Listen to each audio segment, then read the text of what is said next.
Hello everyone, this is the BoardGameSwede and we're playing another turn of Eldritch Horror against Abhoth. I think we're on turn 4 now, could be mistaken. I think it's turn 4 and I think we're due for a green Mythos card.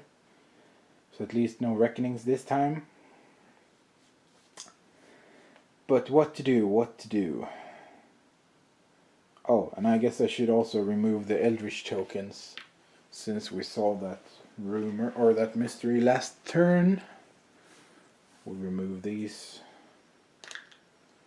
from the board. Joe Diamond can't really do much. No, he cannot. Dexter, who will be our lead investigator first off? I think we still have Dexter. He's the most healthy of us. I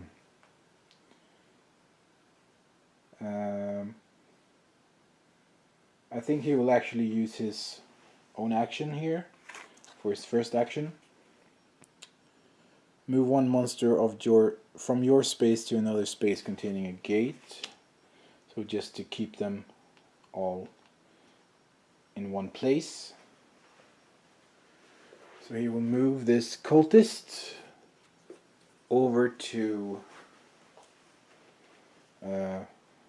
the Amazon, which I think we will start to move towards with Bob, maybe. We'll see. Well, Dexter's second action will be to move to Tokyo. Try to get some damage onto the epic monster from there, hopefully. So then we have Bob. He will move to space 8 and then he will rest because he needs it. So now he's back to 4 sanity and 4 health. Yes. And after that it's your Diamond.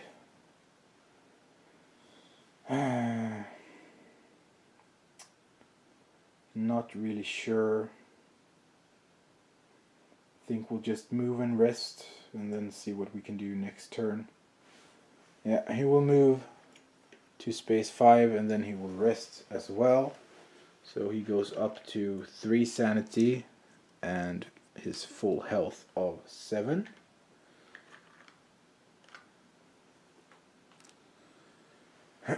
And then he can also roll a die for his hallucinations. On a 5 or 6 we discard the card. So why not try to get rid of it? And we don't. Okay. Then we have Michael. I think we will have him move to the pyramids and then he will gain focus. See if we can defeat that cultist and then move on to the Heart of Africa. Try to defeat the Migo to get a weapon artifact that maybe we can use against Abhoth or the Gatha Nothwa or whatever it was called, the epic monster on space 2. So that was all of the actions. Now we have encounters. So first off it's Dexter on Tokyo. Here we go. Tonight, Nura leads a parade of monsters through the streets. If you prove your might, he will grant you favor. A monster ambushes you. Great. Let's see what horribleness is attacking Dexter. It's a giant penguin. I think that's pretty hard to... Or it only has 2 toughness. Maybe we can do this. So will +1. His will is 3, so he will use 4 dice.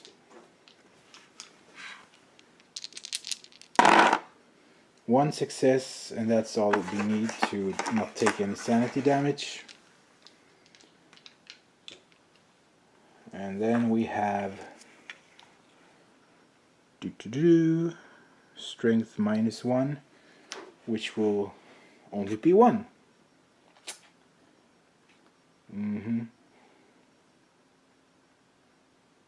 He has his binding spell. Maybe that's useful. Let's see.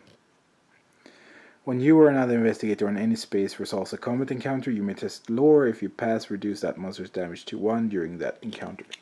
So right now the damage would be 2, so we might as well try to use the spell. So he has 4 lore and he gains 1 additional die from his arcane assistant. Oh my god, we got no success. So let's see what happens with 0 successes. The target is far too powerful to be trapped. The investigator loses 1 sanity unless you discard this card. So he will lose 1 sanity because I still want to keep it in case something good happens. Or in case we just need it later. So strength test -1 is 1. So at most we can do 1 damage to it. Prevent 1 damage to us. But still no. So he loses 2 health. He goes down to 3. And the monster didn't get defeated, so I'm sure we get no benefit from the location card. The penguin go back into the monster bag. Let's see. For each success you roll on the strength test, 1 monster of your choice on any space loses 1 health. Okay, well, we didn't get any successes, so that's easy to count. Any damage would have been appreciated on the epic monster, but it was not meant to be. So Bob is on a generic C space. See here. The navigator describes his terrifying dreams. You try to interpret them. Test lore -1. His lore is 2, so that would be 1 die. He has a focus, which he will use if we need, but he gains a success actually, to my big surprise. If you pass, you guide the ship to a lost treasure. Gain 1 magical artifact. Huh. This might be our lucky break, but we might gain something horrible. So do we... Yeah, I think since the rumor card says if one guess will gain an artifact, he may gain 1 weapon artifact instead. So we will gain a weapon artifact, which is hopefully magical, but I think they all are in the artifact deck. Nope. Yes, here we go, the second one. Yes, and it's a really good one. The Coppage of the Abyss. Gain +5 strength during combat encounters once per round. When you defeat a monster during combat encounter, you may move to the nearest space containing a monster. Awesome. So now he's really tooled up, and we might actually be able to go over to that epic monster on space 2. We will be able to get there in 2 turns if we are able to defeat... Well, we might be going there in 2 turns, so we can't get there next turn. However, he can actually trade it to someone. He can trade it to Dexter and have him move over there. Well, we'll think about it until next time. So Joe Diamond, generic city space. Let's hope for another good encounter. You dream of Mnomqua. Wow. An abhorrent creature living beneath the moon's surface. You sense that it wants to make an exchange, and it entices you with mysterious rarity in exchange for its freedom. You may advance the omen by 1 to gain the moon 18 unique assets. Well, I want to see what this is, but I'm not sure if I'm allowed to look at it, so yeah, let's just advance the omen by 1, because there are no blue gates anyways. So there we go, no harm done. Not now anyways. So that was all we had to do, right? Omen by 1 to gain the moon unique asset. So I will just try to find this here, and I'll show you in a moment. Okay, I found it. Let's see what it does. Trinket tarot card. Whenever you lose 1 or more sanity, you may gain 1 focus or spend 1 focus to improve 1 skill of your choice. I think that's pretty good, especially combined with his passive ability here. So when he improves a skill, he may immediately improve 1 other skill. So that's... So far this is going pretty well. I'm pleased. So Michael McGlenn is left, and he will have to fight a cultist. Let's just see.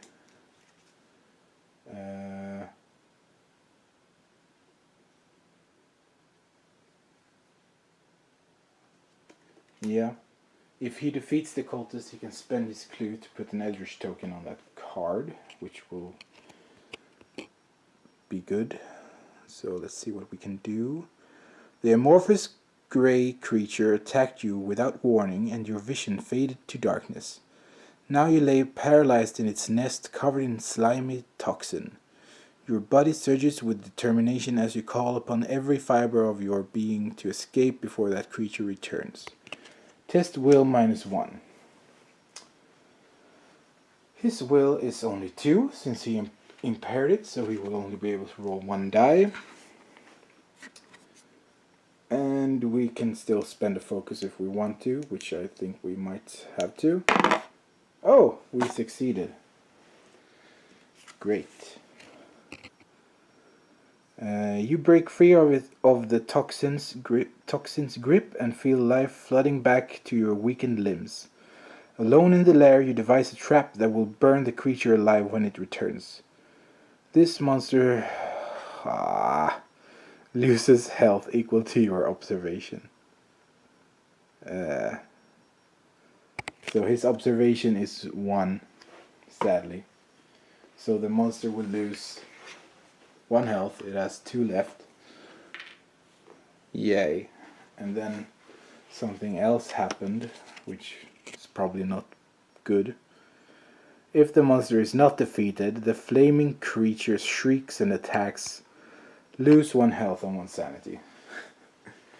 Well, it had to go bad somewhere, didn't it? So he loses 1 health and 1 sanity. So this brings him down to 2 sanity and 4 health. So not really good. Not good at all.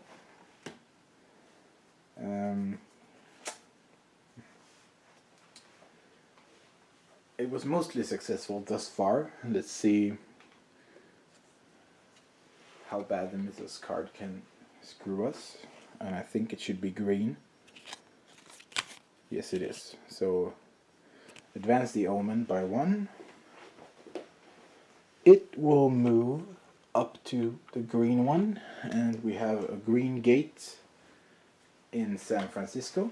So Doom will advance down to 12. Then we have a monster search, so there will be 2 more monsters in San Francisco, joining the flying polyp and the vampire. No one would like to go near that gate, I don't think. Well, we have a Nothke, which has a spawn effect. When this monster is spawned, move it to the Himalayas. Okay. Each investigator on this space loses 1 health on a reckoning. So, I think that's better than having 4 monsters on the San Francisco gate anyways. So next up we have Cho-Cho.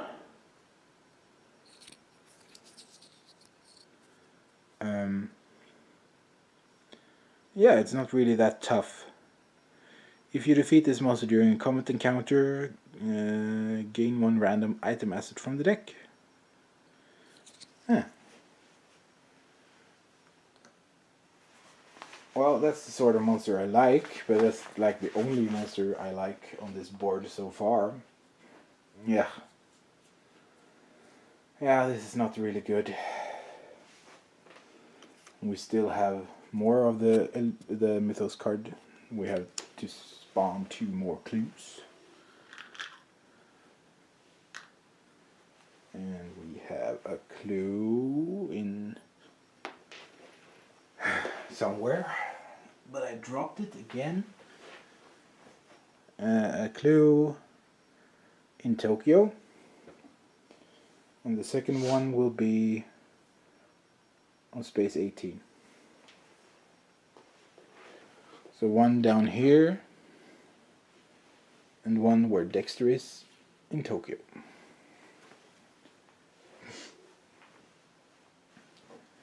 Let's see what the rest of the card says. The money you had been promised is gone. It has simply vanished like the morning mist. After investigating, you find all the related bank records were forgeries, and all the names you were told were false identities. False bargain. When this card enters play, each investigator that has a funding condition discards that condition and gain a debt condition. No one has a funding condition, so that's fine. It's still ongoing though, so on a reckoning, each investigator resolves the reckoning effect on each deal condition he has, treating all die rolls as 1, then discard this card. Well, as long as we don't get any deals, I think we're fine.